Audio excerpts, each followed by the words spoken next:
Olá, tudo bem? Então vamos lá, eu preparei agora, bom, você deve ter já assistido o vídeo anterior onde eu falei um pouquinho sobre a parte teórica do capítulo primeiro do livro do Tipler, Tipler e Mosca, sexta edição, tá? Eu estou me embasando nesses vídeos complementares, nessa complementação das aulas que a gente pode fazer pelo pouco tempo que nós temos em sala de aula, né? Então, deu praticamente uma aula, né? Foi, pelo menos no tempo, né? Deu uma hora, um pouquinho mais de uma hora, tá? Então, ali são questões mais teóricas, uma discussão que eu precisava que você tivesse, que você tenha em mente aqueles pontos que a gente acabou falando no vídeo anterior, tá? Nesse vídeo aqui, ainda dentro do capítulo 1º do volume 1 do Tipler, tá? Sexta edição, eu vou tratar agora um pouquinho mais sobre, deixa eu acertar aqui a tela, um pouquinho mais sobre, não a parte teórica, né, mas um pouquinho mais de exercícios aplicados e tudo mais, tá? Então, basicamente, eu peguei daquela lista que você já tem, né, daquela grande lista que eu passei para você ir treinando, do capítulo 1º do Tipler, eu selecionei alguns exercícios para a gente poder tratar aqui, alguns que eu achei um pouquinho mais chave, inclusive para você poder desenvolver os outros exercícios, tá? E também tem um outro detalhe que eu coloquei aqui, eu não fiz isso de uma forma geral, mas eu vou fazer individual, aliás, mas eu vou fazer isso sempre nesses vídeos de exercício, tá? Que é falar sobre aqueles exercícios da avaliação diagnóstica, tá? Eu peguei as questões, eu já corrigi, já vi, aliás, corrigi não, já é automático já, né? A seleção, então eu já vi quem que respondeu, quais as questões que você acertou, errou e tudo mais, já tenho ali tudo direitinho. Depois eu quero ver se eu faço e mando individual um feedback, né? Eu não sei, talvez pelo próprio Canvas ou até pessoalmente, né? Mas eu quero gravar nesses vídeos de exercício, esses exercícios que são relacionados ao conteúdo que a gente está vendo, tá? Então eu peguei alguns exercícios lá da avaliação diagnóstica para a gente tratar aqui também, para eu resolver aqui alguns tem alguns exercícios que praticamente todo mundo acertou tudo, tem outros que muitos erraram, tem outros que ficou assim meio a meio, então eu vou resolver esses exercícios aqui, até para você ter uma ideia. Novamente, avaliação diagnóstica, né, inclusive até alguns não responderam, né, seria bom se todo mundo pudesse responder, não vale nota, não vale ponto, nem nada, é só para eu ter um feedback do conhecimento que você tem e eu poder acertar, nivelar algum detalhe a mais, tá certo? Bom, deixa eu compartilhar aqui então a minha tela com você. Aqui, transição.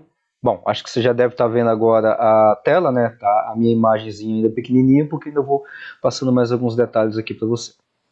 Então a gente vai tratar justamente aqui nesse vídeo do capítulo 1º do livro Física para Cientistas e Engenheiros, volume 1, que é a parte de mecânica do Tipler e Mosca, sexta edição, que você tem acesso lá na biblioteca e tudo mais, tá? Então você tem acesso a esse livro. Inclusive, existe esse livro em papel, obviamente, tá?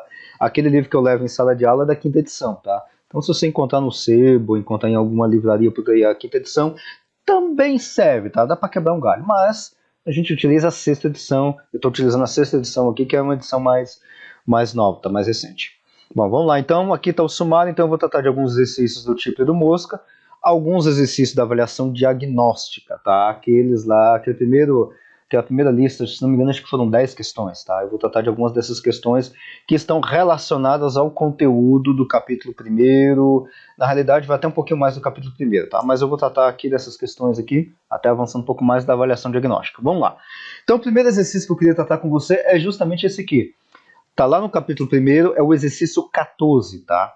O exercício 14. Então, eu transcrevi o exercício completo aqui, espero que não tenha nenhum erro de digitação, porque aqui é digitado completamente, tá? Então, o exercício ele diz o seguinte, olha, o ângulo submetido pelo diâmetro da Lua em um ponto da Terra é de aproximadamente 0,524 grau, tá? Então, praticamente meio grau, tá? Usa essa informação e o fato de que a Lua está aproximadamente, arredondando as contas, 384 vezes 10 a terceira, ou seja, 384 mil quilômetros distante para encontrar o seu diâmetro, tá? E aí ele deixa uma dica. O ângulo pode ser determinado a partir do diâmetro da Lua e a sua distância. Ou seja, qual que é a ideia aqui? É justamente eu encontrar o diâmetro da Lua, tá? É isso que a gente tem que encontrar aqui. Então vamos lá, como é que seria a solução desse exercício? A solução seria mais ou menos o seguinte, aqui eu puxei os dados do exercício, tá?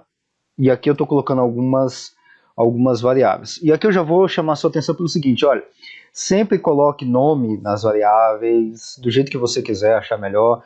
Faça um desenho também, para você poder saber o que você está enxergando. Então aqui eu coloquei até uma figura de um arco, ou seja, eu tenho um círculo, eu tenho um arco, eu tenho um ângulo, eu tenho o centro do círculo, eu tenho o raio, eu tenho um ponto A, B, o tamanho L. Então sempre deixe alguma figura de base, tá? Para você poder visualizar. A própria figura do exercício também já ajuda, que é essa aqui.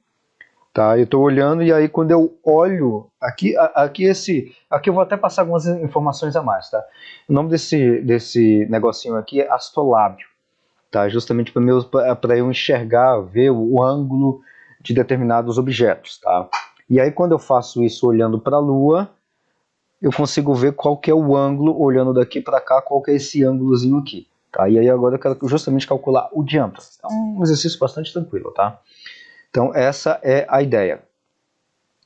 Então aqui eu tenho o diâmetro da Lua, a distância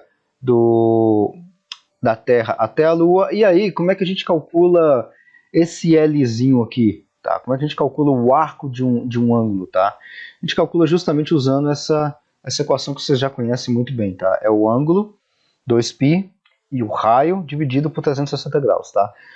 Uma informação, a gente sempre trabalha com graus, com radianos, tá? Sempre trabalha com radianos, a gente nunca trabalha com graus.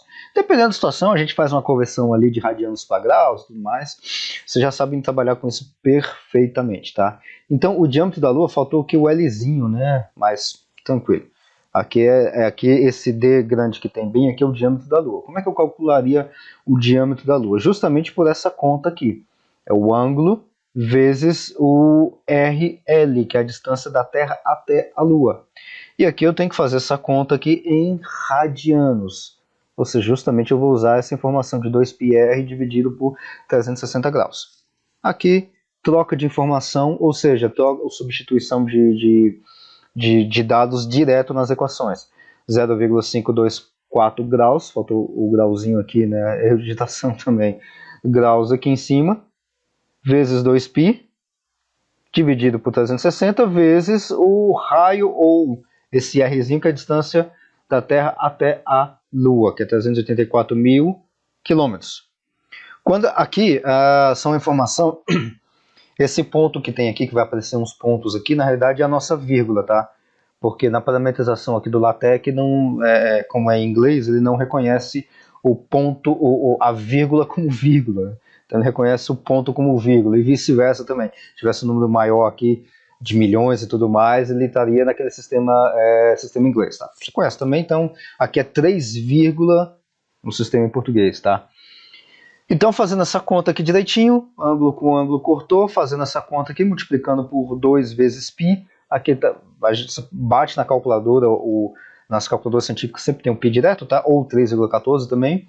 Fazendo os arredondamentos, vai dar 3,511 vezes 10 a terceira quilômetros, tá? Então é aproximadamente uns 3.500 quilômetros que vai ter de diâmetro, tá? Diâmetro. Então, para você cortar a Lua de uma ponta a outra no diâmetro, seria o equivalente, vamos arredondar as contas aí, mais ou menos aqui de Brasília para o Rio de Janeiro e voltar, tá? Em diâmetro, tá? Em diâmetro. Então, essa é a ideia de calcular o diâmetro da Lua, observando apenas o ângulo dela aqui pelo astrolábio, tá? E detalhe, uma informação adicional sobre essa questão da Lua, a gente já conhece o tamanho da Lua. Acho que, se não me engano, o nome do cara é Aristarco. Tenho quase certeza que o nome do cara é Aristarco. Alguns séculos antes de Cristo, ele já calculou o tamanho da Lua. Tá? É um negócio interessante, tá? Se não me engano, Aristarco é do segundo século antes de Cristo, alguma coisa como 200, 300 antes de Cristo. Tá? Então, e o ângulo que ele achou, assim, no olhão, né? Naquela época não existia computador, não existia astrolábio, não existia nada, né? Ele achou 0,5 grau. Ou seja, está bem próximo, está com uma precisão excelente. Excelente. Para 200 anos, 300 anos antes de Cristo, você já bateu o olho e falar, olha, o ângulo que tem ali, que eu estou observando dali da Lua é de meio grau. Tem que ter uma visão boa. Eu não consigo fazer isso, né? Então tá aí um excelente exercício, até histórico também, tá? Para a gente calcular a distância. E aí, é claro, você tem um diâmetro, você tem um ângulo aí, dá para você calcular um monte de outras coisinhas, distância da Terra até a Lua, dá para brincar um pouquinho mais com isso aí, tá?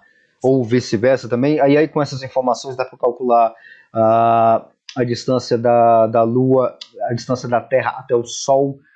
Teve um outro cara também da Grécia, alguns séculos antes de Cristo, que também calculou com uma precisão até muito boa nesse sistema aqui de ângulo, qual que é a distância da Terra até o Sol, tá? Então, claro, tem uma margem de erro, mas naquela época, poxa, excelente, tá? Então tem alguns detalhes aí interessantes.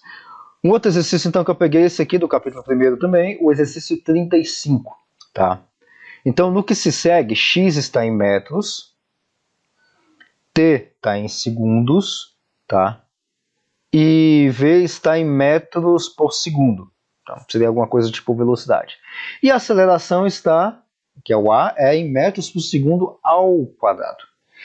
E aí agora eu tenho algumas equações para encontrar as unidades do SI, Sistema Internacional de Medidas, para cada uma dessas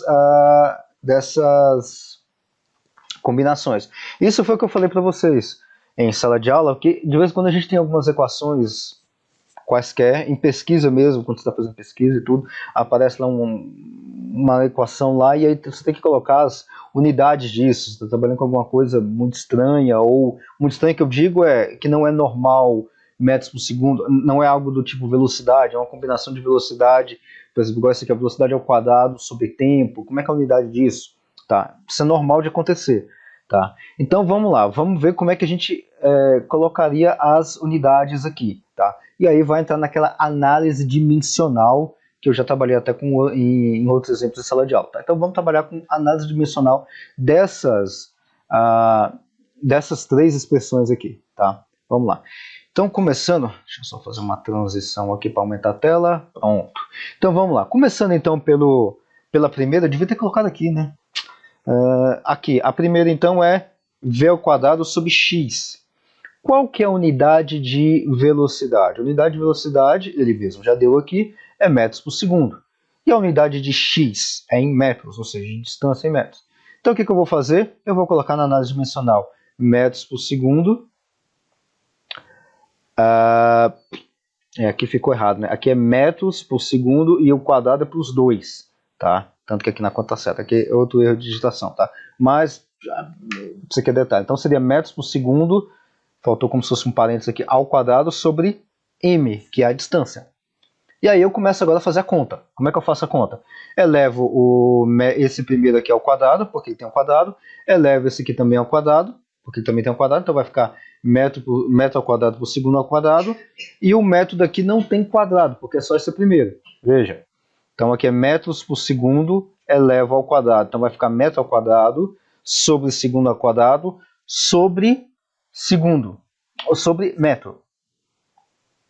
Que é justamente o que está aqui, metro ao quadrado. Aí eu jogo na parte de baixo, na segundo ao quadrado, dividido por metro, e aí eu faço aquela multiplicação quando eu tenho divisão de frações. Então vai dar exatamente assim. E aí agora é só simplificar. Aqui eu estou trabalhando com unidades, tá? Não estou trabalhando com aqui análise dimensional, não é com número nem nada. Não entra número aqui. Então aqui seria uma conta, vamos dizer assim, metro ao quadrado sobre metro, vai dar metro apenas, ou seja, esse m aqui vai sair fora. Então eu vou ter isso aqui, metro por segundo ao quadrado. Olha só que interessante, né? Quando eu tenho velocidade ao quadrado sobre distância, eu tenho unidade de aceleração. Unidade de aceleração. Metro por segundo ao quadrado. Então, velocidade ao quadrado dividido por uma distância tem uma característica de aceleração. Só que interessante, tá? Então, às vezes, dependendo do que você estiver trabalhando, alguma equação e tudo mais, se tiver esse tipo de coisa, bom, talvez esteja trabalhando com aceleração no sistema que você está fazendo, tá? Bom, o outro então, como é que é o outro? É uma raiz quadrada de distância, que é em metro, sobre aceleração, que é metro por segundo ao quadrado. Então, vamos lá, substituir tudo isso. Então, metro, que é o x, sobre metro por segundo ao quadrado. Então, vai dar o quê? Cortou metro com metro, né? Vai dar 1 sobre metro, 1 sobre segundo ao quadrado, né?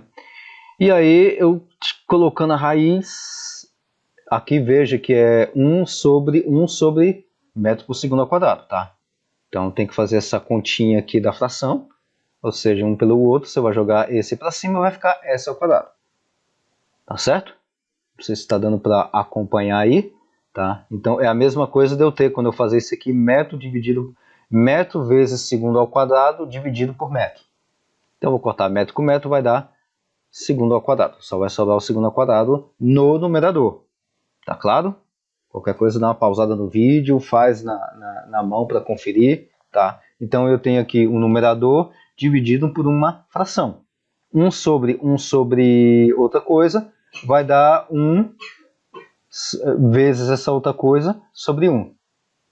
Então, vai dar metro segundo ao quadrado, é o numerador, e aqui vai ficar metro sobre metro também. Então, vou cortar metro sobre metro, vai ficar só s ao quadrado. Então, cortando aqui a parte da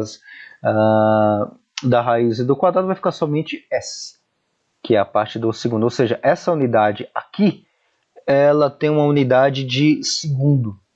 E aí, quando a gente vê na parte de períodos, na parte de oscilação e tudo mais, você vai ver uma equação bem parecida com essa. E que ela vai ter unidade de segundo. Tá? Um negócio interessante. E por último aqui, o meio de AT ao quadrado. Qual que é a unidade de tudo isso aqui, tá? Dessa parte? Bom, isso aqui inclusive é daquelas equações que a gente trabalha na cinemática, né? E aqui tem um detalhe. O detalhe é o seguinte. 1 sobre 2 é constante. Constante não tem dimensão. Né? Constante não tem dimensão. Qual que é a constante de dimensão? Não tem constante. Ou não tem dimensão. Tá? É um negócio que a gente poderia chamar de adimensional. E aí eu só vou ter a parte então da aceleração multiplicado pelo t ao quadrado. A aceleração, que é metros por segundo ao quadrado, multiplicado pelo tempo ao quadrado. Tá? Quando eu faço essa conta, cortou de cá, só ficou metro. Tá? Então, isso aqui tem unidade de metro. Detalhe, eu não sei se você lembra lá dessa equação que tem, que é S igual a S0 mais V0t mais 1 meio de AT ao quadrado. Qual que é o lado esquerdo dessa equação? S. S é unidade de quê? É unidade, ou S trabalha com espaço, em metros. Então, tudo que está do lado esquerdo, do lado esquerdo está em metro, do lado direito dessa equação, tem que ter, tudo aquilo tem que ter unidade de metro. Tá? Tudo aquilo tem que ter unidade de metro. Então, S é igual a S0, unidade de metro. Né? S0 é de posição, é unidade de metro. Mais V0t, velocidade vezes tempo, velocidade inicial vezes tempo, vai ter unidade de metro também, quando você fizer a conta. Análise dimensional também. Mais 1 meio de AT ao quadrado. Bom, 1 meio de AT ao quadrado, que está do lado direito da equação, vai ter que também ter unidade de metro. Então tá aqui, fazendo a análise dimensional apenas dessa partezinha, a gente descobre que também tem unidade de metro. Aí, isso que a gente faz análise dimensional para toda a equação, tá? Eu devia ter colocado esse exemplo aqui, mas você sabe qual que é a equação que a gente está trabalhando. S igual a S0 mais V0t mais 1 meio de AT ao quadrado. Todos os pedacinhos dessa equação, lado esquerdo e lado direito, vai ter unidade de metro. E a gente já acabou fazendo análise dimensional de um desses pedacinhos da equação e realmente tem unidade de metro. Tá certo? Bom, a exercício 37. Esse exercício é bastante interessante, tá? É um outro exercício que é sobre análise dimensional também, tá? Que é a questão da lei de decaimento radioativo. Ele vai tratar o seguinte, olha, a lei de decaimento radioativo é essa aqui, isso aqui é uma lei. Lembra que eu estava falando lá da questão de leis e tudo mais? Então, isso aqui é fixo. Ou seja, leis físicas são fixas são imutáveis. A gente vai descobrir ou não qual que é a lei, ou seja, descobrir no sentido de equacionar essa lei, é outra história, tá? De uma forma exata, tudo mais, é outra história. Mas a gente vai chegar bem perto disso, tá? Então essa aqui é a lei do decaimento radioativo. Ele tem esse formato aqui. Sempre, todo elemento químico radioativo, ele segue essa lei aqui. Ele segue essa lei aqui. Todos, sem exceção. Todos seguem isso aqui. Tá? É meio forte essa expressão, mas é literalmente isso. Tá? Todos eles seguem isso. Então, a lei, e aí lembre-se que lei é uma descrição de um fenômeno, tá? Do decaimento radioativo, é essa aqui. N de T. Veja que isso aqui é uma forma de escrever função, né? Então, o N ele está em função do T. O T vai variando aqui, e aí eu vou tendo valores de N. Tá? É igual a um N0. O que é N0? É o número de núcleos radioativos. Ou seja, número de núcleos radioativos em um T igual a 0. Ou seja, num ponto inicial. Numa parte inicial, numa contagem inicial que eu estou fazendo. Num referencial inicial. Tá? Eu tenho um número lá. Então é o N0. Tá? O E é aquele número neperiano, né, que a gente já conhece, tá? Eu nem coloquei ele aqui, mas a gente já conhece bastante. Esse número já trabalha com ele em muitas equações, tá? N de T é o número de núcleos radioativos no tempo T. No tempo T qualquer lá futuro, tá? Então passar 10 o quê? 10 tempos, 10 mil anos, 10 segundos, qualquer coisa, eu coloco o 10 aqui, coloco o 10 aqui, eu tenho o número inicial, faço essa continha aqui e aí eu vou ter a quantidade de núcleos radioativos lá naquele instante qualquer, tá? No tempo T. E lambda, aqui é que está o ponto. Lambda é uma quantidade conhecida como constante de decaimento. E aí, eu sempre vou trazer informações a mais nesse exercício, tá? Aqui também, informação adicional. O lambda, que a gente chama de constante de decaimento, ela é uma constante que ela vai depender sempre do elemento químico. Então eu tenho uma constante de decaimento para o urânio, para o plutônio, para o rádio, por ali vai. E é sempre um número diferente um do outro. Tanto que, se você fizer o gráfico dessa equação aqui, você vai ter uma... Eu devia ter colocado aqui um exemplo, né? Se estivesse no quadro aqui, eu ia até colocar. Você vai ter assim, vai ter o eixo x, y, né? E aí você vai ter alguma coisa assim, que é o exponencial, tá? Decaimento exponencial. E a forma como esse decaimento exponencial acontece, tem uns que vão ser assim, mais quase uma reta ao longo do tempo, mas vai decair. Tem outros que são muito curtinhos. O que modifica um do outro? Ou seja, eu tenho um decaimento mais rápido ou mais lento? Essa constante. Tá? Essa constante. Só para você ter uma ideia, por exemplo, dá para calcular, baseado nessa lei do decaimento radioativo, uma outra expressão que a gente chama de tempo de meia-vida. Né? Tem que vai entrar aqui tempo de meia-vida, tal, ou seja, tempo de meia-vida seria o tempo passado tal que o valor inicial, ou aliás, o valor que você tem ao passar esse tempo, você vai ter a metade do que você tinha no valor inicial, ou no período anterior. Por exemplo, no caso do o tradicional carbono 14, né? E isso funciona para todos os elementos químicos. Tá? O carbono 14, como é que funciona? Você tem uma taxa de decaimento que a gente chama de meia-vida, e essa meia-vida, por exemplo, no caso do carbono 14, é de 5.000, esse pelo menos eu lembro de cabeça, 5.730 anos. Ou seja, eu tenho 1 kg de carbono 14 agora aqui na minha mão. Depois de passar 5.730 anos, eu não vou ter mais 1 kg, eu vou ter 500 gramas. Passado mais 5.730 anos, que vai dar mais, fazendo conta de cabeça, vai dar uns 10, mais de 10 mil anos depois, 5.000, vai dar uns 12 mil anos, mais ou menos 11, 12 mil anos depois do tempo inicial que eu tinha 1 kg, aí eu não vou ter mais 1 kg, aí eu vou ter 250 gramas. E sempre vai caindo pela metade do anterior, tá? Isso é o que a gente chama de meia-vida. Né? Meia-vida é o tempozinho aqui decorrido, tal que o número que eu tenho aqui é igual a metade do valor inicial que eu tenho. Tá? Isso é uma outra informação adicional. Mas o exercício não é esse. O exercício é qual é a dimensão de lambda dessa constante? Né? É uma constante. Então, e aí novamente, bom, constante ela tem um valor, vamos dizer assim, apenas de números, né? Ou ela não é uma dimensão em si, tá? Ela não é uma dimensão em si. Mas aqui, apenas para poder fazer a análise dimensional, é o seguinte: a n de t é um número. Então não tem uma unidade de segundo, metro, velocidade, não tem. N de t e o n são números, então não tem unidades. O t tem uma unidade de segundo. Agora observa o seguinte: se aqui eu tenho algo adimensional, ou seja, sem dimensão, aqui também eu tenho algo adimensional sem dimensão, então para eu poder ajustar toda a minha equação do lado direito da igualdade, porque aqui do lado esquerdo, qual que é a unidade? Não tem unidade, é algo sem unidade. Então do lado de cá eu vou ter que fazer uma manipulação, entre aspas, porque aqui eu tenho tempo em segundo, né? Então aqui eu tenho unidade. Então eu tenho que fazer uma manipulação aqui de unidades a ponto de todas as minhas variáveis aqui, na hora de eu fazer a análise dimensional, também vai dar algo adimensional, ou seja, que todo esse lado direito não tenha mais dimensão. Então aqui eu não tenho dimensão, o E no neperiano, né, também não tem dimensão, então eu só preciso analisar o quê? Apenas o expoente, lambda t. Aqui tem um sinal negativo que não entra na conta, então não me importa ele.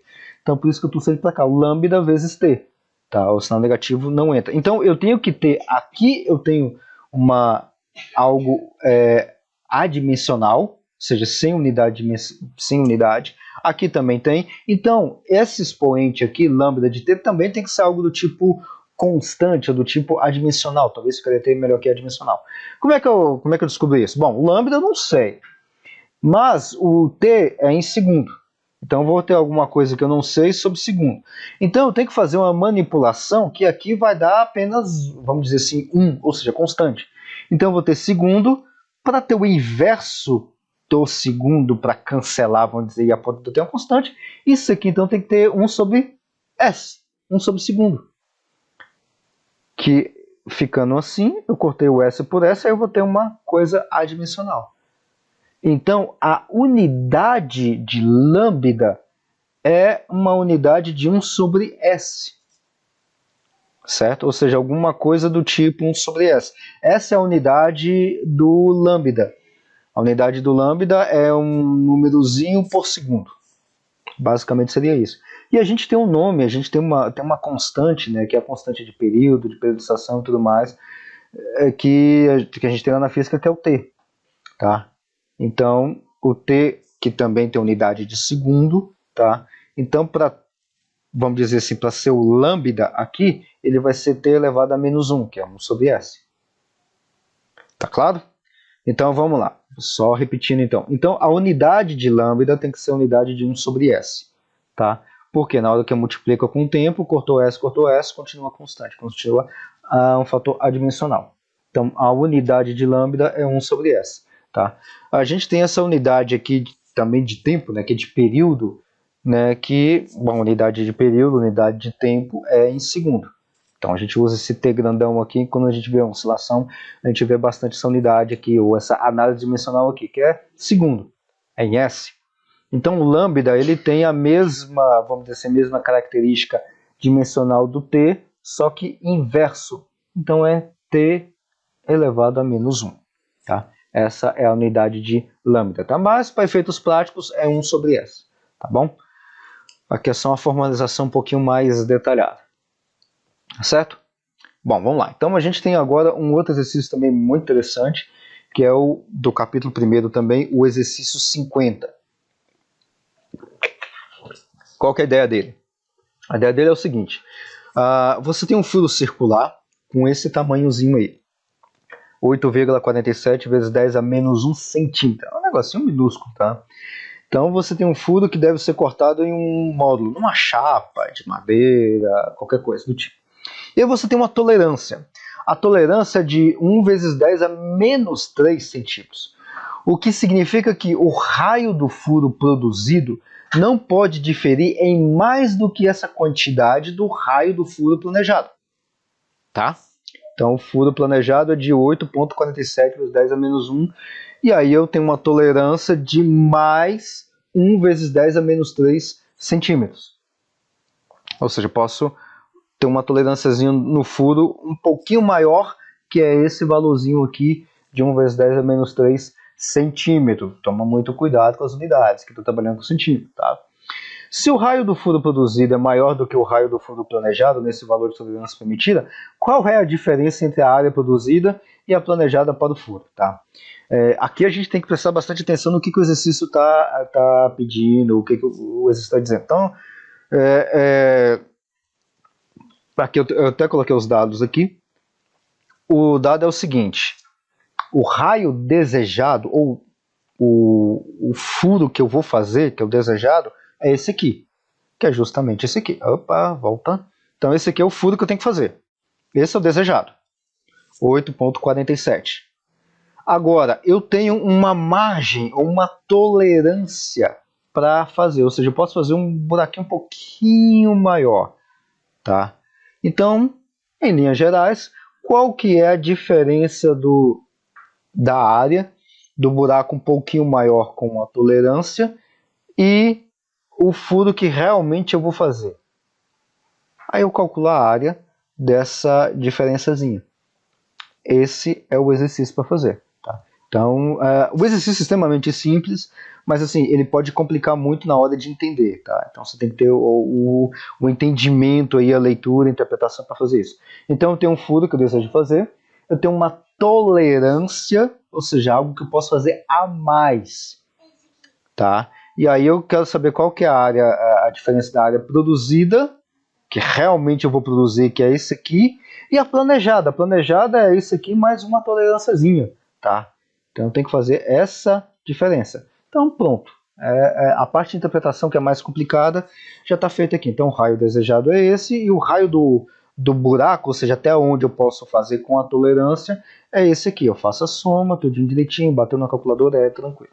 Então aí é só, bom, tirar o delta, que é delta a gente já sabe que é a diferença, tá? Delta da área, ou das áreas, vamos dizer assim. Então, delta da área do buraco, ou seja, onde já tem a tolerância. Talvez a nomenclatura aqui não ficou boa, né? Então, mas, de novo, você pode colocar do R1, do R2, fica à vontade para nomear as variáveis do jeito que você quiser, tá? Eu achei esse aqui porque na hora que eu estava fazendo o exercício, esse aqui me pareceu melhor, mas talvez nem tanto. Mas dá para entender aqui. Então essa aqui é a área do buraco com a tolerância, tá? Então eu vou calcular a área dele dessa forma aqui, πr ao quadrado, e aí eu tiro a diferença pela área do desejado, ou seja, do que realmente eu vou fazer, que é 8,47. Então eu acho a área dele. Calcular a área desse, menos a área desse, a diferença dos dois vai ter isso aqui. Então isso aqui seria, vamos dizer assim, a área da tolerância, né, do furo que realmente eu vou fazer. Então eu tenho um raiozinho bem pequenininho, a diferença disso em área é isso aqui, tá? Muito cuidado com as unidades, tá? Como eu estou trabalhando tudo em centímetro, permanece tudo em centímetro para não dar erro, tá? Se tivesse pedindo em metro, aí teria que fazer umas conversões e tudo mais, mas aqui tem centímetro. Aqui é 5,32, tá? Lembra que aqui o ponto que eu estou escrevendo aqui não está de acordo com o português, aqui o português de Brasil, tá? Então aqui é 5,32 vezes 10 a menos 3 centímetros quadrados, tá? Então um negócio extremamente minúsculo. Tá certo? Eu estou dando essas pausas justamente para caso você queira pausar o vídeo, pensar um pouquinho e tudo mais, você pode fazer tranquilo. Bom, vamos lá então. O outro exercício é o exercício 69. É um exercício muito legal, muito interessante, muito bom, porque tem muita informação que a gente pode aprender aqui, informação de forma geral, e aqui observe que os exercícios são bem amplos em diversos detalhes, tá? De tratar com números, com notação científica e tudo mais. A unidade astronômica, o A, ela é definida como a distância média centro a centro entre a Terra e o Sol, ou seja, 1,496 vezes 10 a 11 metros. Isso aí, transformando em, vamos dizer assim, unidades que a gente pode falar, que aqui são números muito grandes, tá? A gente arredonda geralmente para 150 milhões de quilômetros, tá? Que é a distância média, tá? Essa distância sempre varia ao longo dos dias, meses e anos, que é 150 milhões de quilômetros de distância da Terra até o Sol. Tá? Então a gente usa mais ou menos esse valor aí. O parsec é o raio de um círculo para o qual o ângulo central de 1 segundo intercepta um arco de uma unidade de comprimento. Depois eu vou mostrar uma figurinha, talvez até fique até mais claro de você fazer isso, tá? Então, mas já vai imaginando. O parsec então é o quê? É o raio onde você tem um arco de 1 segundo, e esse arco, que vai ter 1 segundo, vai interceptar um tamanho de uma unidade astronômica. Então esse arcozinho tem uma unidade astronômica, e o parsec seria o raio, esse raiozinho. Tá? Depois eu vou mostrar uma figura, vai ficar bastante claro isso. O ano-luz é a distância que a luz percorre em um ano. Tá? Andando na velocidade da luz, durante um ano de tempo, a gente tem essa outra unidade que a gente chama de ano-luz. Tá? E aí tem algumas perguntinhas. Quantos parsecs estão contidos em uma unidade astronômica? Quantos metros estão contidos em parsec? Quantos metros há em um ano-luz? Quantas unidades astronômicas, agora que eu estou vendo que faltou um pedacinho, astronômicas há em um ano-luz? E quantos anos-luz há em um parsec? Tá? Então essa é a ideia. Tá aqui uma figurinha, talvez até para você poder entender. Então aqui está a Terra, aqui está o Sol. A distância da Terra ao Sol é uma unidade astronômica, que é, vamos arredondar aí, 150 milhões de quilômetros, ou 1,496 vezes 10 elevado a 11 metros, a distância da Terra até o Sol. Tá? E aí o que acontece? O que é o parsec aqui? O parsec é o seguinte, aqui tem uma estrela, e inclusive a gente faz isso, tá? Isso é uma unidade astronômica, o parsec. Ele é mais comum você falar parsec do que ano-luz, tá? Em unidades astronômicas. Então se você ler algum artigo, alguma coisa, você vai ver, tem alguma coisa com 10 megaparsec, kiloparsec, qualquer coisa. Então esse parsec é essa unidade, tá? E a gente vai calcular todas as coisas relacionadas ao parsec, distâncias em metros, em anos-luz e tudo mais, tá? Então, o parsec seria o quê? É essa distância aqui, ó. Essa distância aqui, que é a mesma, praticamente. Aqui eu tenho, e aqui é claro que a figura está bem extrapolada, tá? Aqui eu tenho um arco de aqui tem um minuto, né? Não, aqui é 1 segundo. É 1 segundo. Aqui, erro de digitação, é 1 segundo. Aqui, quando tem só um tracinho, é minuto, né? É 1 segundo. Então falta um outro tracinho.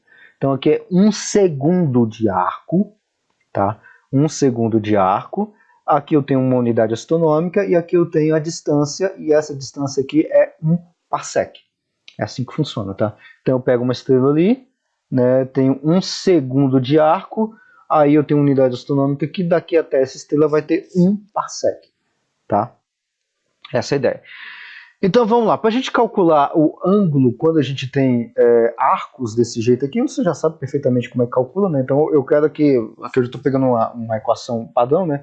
Como é que eu calculo esse ângulo aqui, né? Através justamente dessa equação. É o arco dividido pelo raio, né? Então o arco, que esse S aqui não é de Sol, mas é como se fosse esse cateto aqui, né? Aqui é como se fosse um arco aqui, mas como 1 segundo é muito pequenininho, então você pode aproximar como se fosse uma reta mesmo. Aqui é como se fosse um arcozinho bem pequenininho. 1 segundo de arco é um negócio muito pequeno, né? É você pegar o 360 graus, dividir lá em cada grau, ou seja, vai ter 360 graus, cada grau você vai ter 60 minutos, e aí cada minuto vai ter 60 segundos. Então, ou seja, é um negócio minúsculo, tá?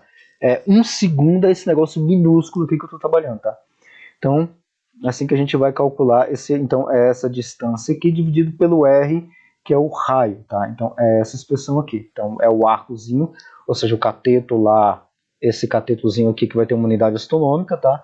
Dividido pelo raio, que vai ser o parsec, vamos dizer assim, que a gente vai fazer as contas, tá? Então aqui tem um ângulo, que seria 1 segundo, e aqui tem o arco, e aqui tem um raio, que seria o equivalente a parsec. Essa é a nossa equação que vocês já conhecem bem, tá? Ou calcular o arco de um ângulo, né? Vai ser o ângulo multiplicado pelo raio, por ali vai. Então, essa aqui é a nossa equação mestra para fazer isso. E aqui eu coloquei como é que a gente faz o cálculo, como eu falei para você, a gente sempre faz o cálculo em radianos, tá? Então, eu tenho 1 segundo, de grau, vamos dizer assim, eu tenho que passar isso para radiano. E é assim que eu faço a transformação de radiano, tá? Então, eu pego 1 segundo, aqui 1 minuto tem 60 segundos, 1 grau tem 60 minutos, 360 graus tem 2π R radianos. Aí quando eu faço essa conta todinha, eu já tenho a minha expressão de transformação de segundo de grau, vamos dizer assim, para segundo, entre aspas, de radiano, porque na realidade eu sempre trabalho com radianos. Tá? Então essa aqui é a nossa expressão de conversão. Isso aqui acho que você já deve conhecer muito bem, essa expressão para transformação de segundo de grau para radianos, em alguma coisa do tipo tamanho de radianos. Tá? Então a primeira expressão ou a primeira pergunta é: quantos parsecs estão contidos em uma unidade astronômica? Então a ideia aqui é que eu tenho um parsec. Quantos parsec cabe aqui? Claro que aqui, já, pela própria figura, vai ver que é bem menor do que uma unidade astronômica. Mas quanto? É essa conta que a gente faz. Tá? Então, um parsec vezes um segundo, né, com essa transformação toda que a gente está fazendo aqui, dá justamente esse valor aqui, que é o equivalente a calcular justamente o S igual ao ângulo multiplicado pelo R. O ângulo aqui é um segundo lá vai estar em graus, preciso transformar em radianos, transformo desse jeitinho aqui, vezes o R, que vai ser justamente esse, voltar aqui, que vai ser justamente esse R aqui, que é o que eu estou querendo relacionar, ou em quantos valores que eu vou ter em relação a R. E aí vai ter só eu fazer essa transformação direta aqui de um segundo, em linhas gerais, de um segundo para parsecs, ou quantos parsecs eu vou ter aqui nessa conta. Então é só pegar essa transformação aqui. Ou seja, em uma unidade astronômica eu vou ter 4,848 vezes 10 a menos 6 parsec. Tá? Então uma unidade astronômica é alguma coisa do tipo de 5 vezes 10 a menos 6 parsec de distância. Tá? Então aqui, novamente, tem 4,848 vezes 10 a menos 6 parsec de distância.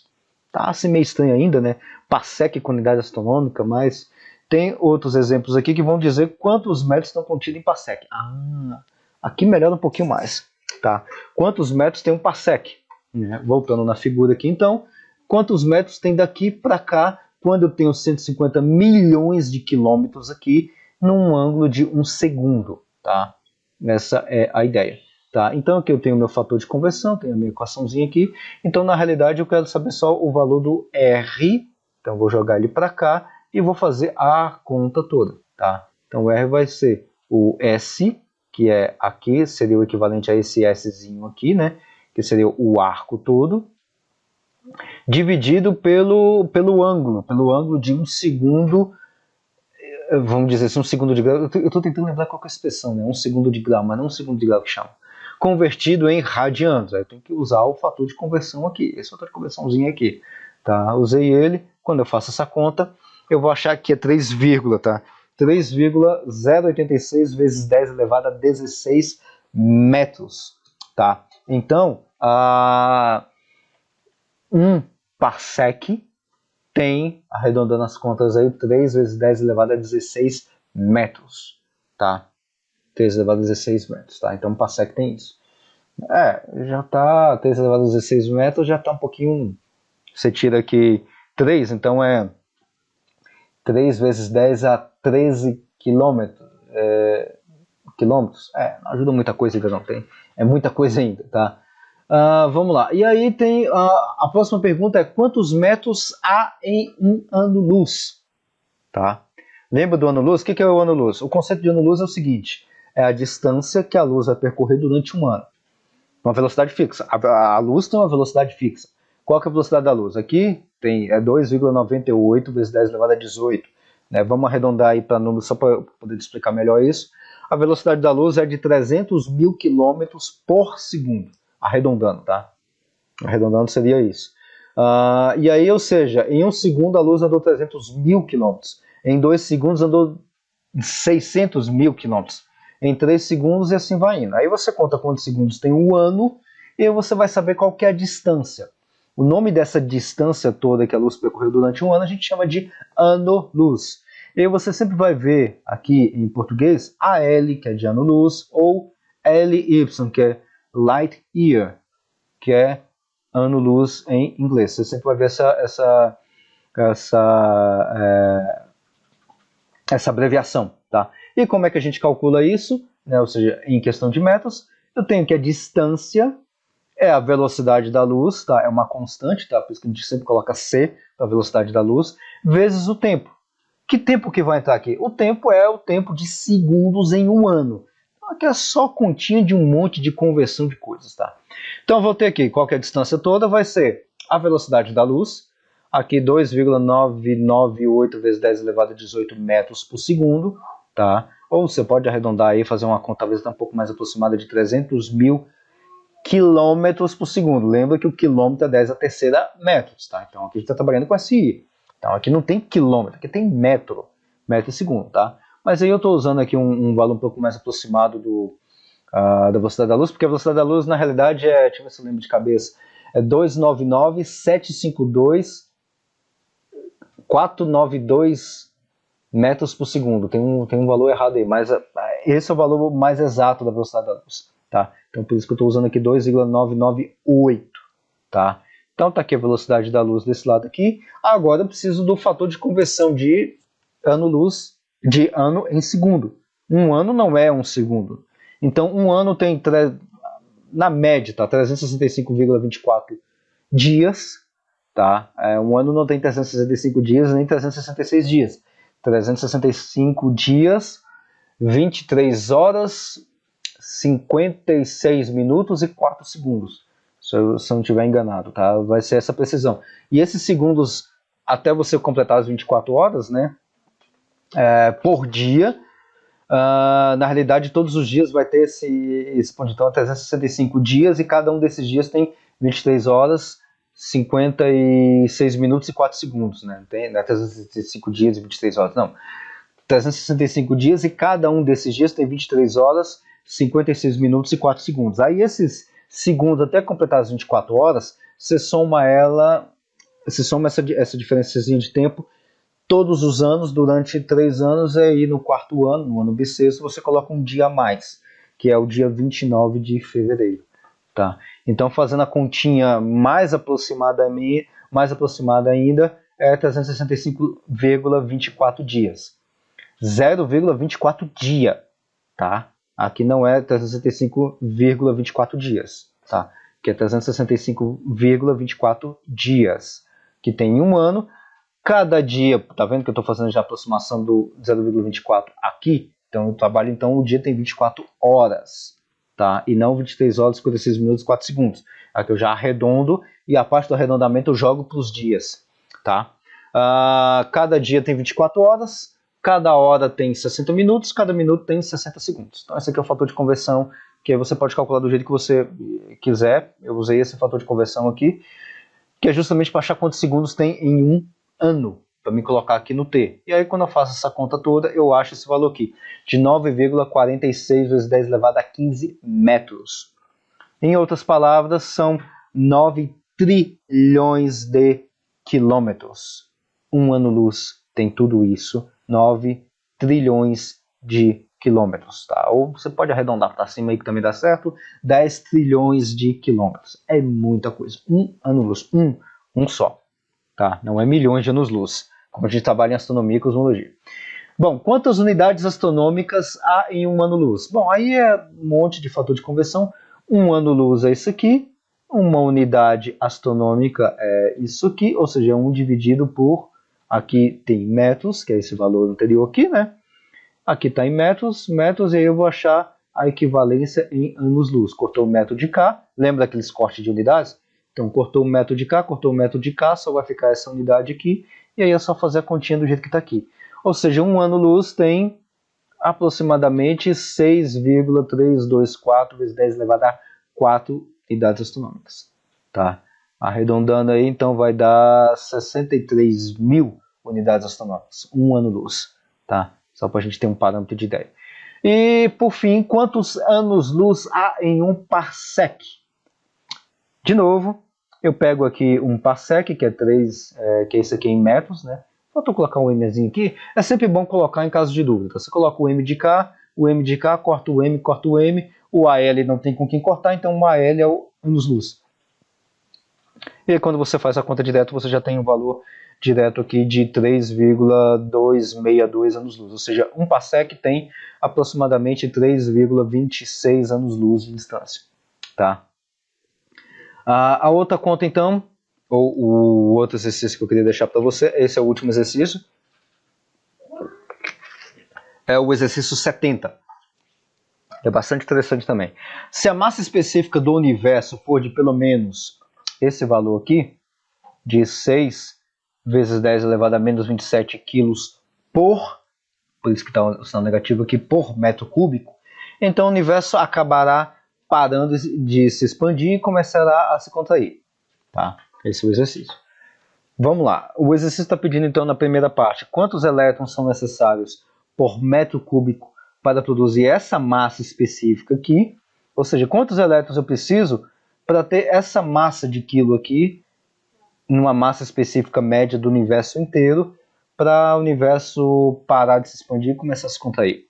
E aí, quantos prótons para essa massa específica. Então aqui é só um joguinho de números e tudo mais para você manipular, e é claro para você também imaginar esse tipo de coisa aqui. Poxa, com 6 vezes 10 a menos 27 quilos por metro cúbico no universo inteiro, o universo para de se expandir, porque o universo está se expandindo hoje, de forma inclusive acelerada, ele para de se expandir e começa a se contrair? Negócio interessante, né? E aí, quais são os dados? Os dados estão aqui da massa do elétron, que é esse valor aqui, e a massa do próton, que é esse valor aqui. A massa do próton, veja que ela é maior do que a massa do elétron, que é 10 elevado a menos 31. É um valor menor do que a massa do próton, que é de 10 a menos 27. Então tem 3, 4, talvez, é alguma coisa como 10, como 1000, 2000 vezes mais do que o próton, é mais pesado do que, ou tem mais massa do que o elétron, né? Vamos lá, como é que a gente calcula as coisas aqui então? Então, na primeira, então, quantos elétrons são necessários por metro cúbico para produzir a massa específica lá de 6,27, 6 vezes 10 elevado a menos 27 quilos por metro cúbico? É esse aqui. Primeiro, antes de tudo, como é que a gente calcula a densidade? A densidade é massa dividido por volume. Como é que a gente calcula então aqui a densidade quando a gente tem número de elétrons e a massa do elétron? Então é a quantidade de elétrons vezes a sua massa dividido por volume. E aí eu jogo a massa para o outro lado, porque eu já tenho a densidade, eu já tenho a massa, e aí eu joguei para cá por volume, então vou ter número de elétrons por volume, ou seja, por metro cúbico. Então basta calcular então agora essa continha do jeitinho que está aqui. Então o número de elétrons por volume, ou seja, por metro cúbico, é igual a densidade, que é esse ρ aqui, que é a densidade crítica, né, dividido pela massa do elétron. Aí é só uma continha, eu deixei até aqui eu corto o quilo, aqui eu vou ter a quantidade de elétrons, esse aqui sobe para o outro lado, né, elétrons por, e esse aqui é menos, né, ele vem para justamente para a parte de baixo. Fazendo a continha do jeito aqui, 6 vezes 10 elevado a menos 27, dividido por 9 vezes 9,11 vezes 10 a menos 31, vai dar esse valor aqui por metro cúbico. Ou seja, para o universo parar, eu preciso de alguma coisa da ordem de 7.000 elétrons, que é 6, tá?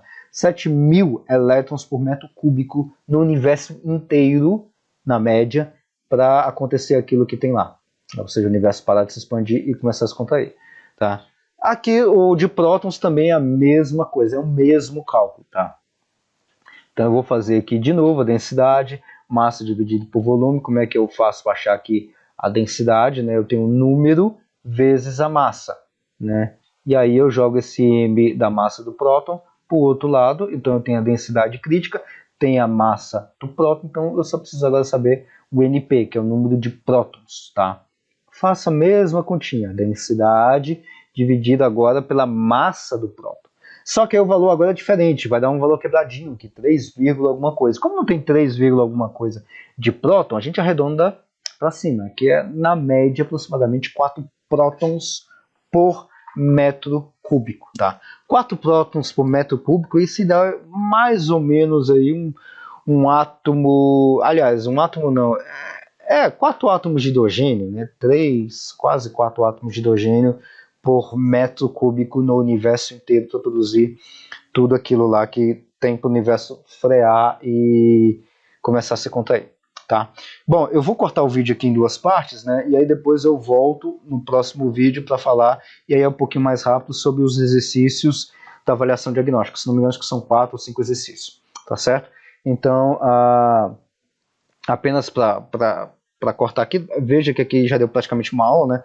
Quase uma hora, né? Então a ideia é essa, tá? Fazer essas coisas complementares aí para complementar os detalhes que você precisa saber, algumas coisas a mais, tá bom? Então eu vou dividir aqui.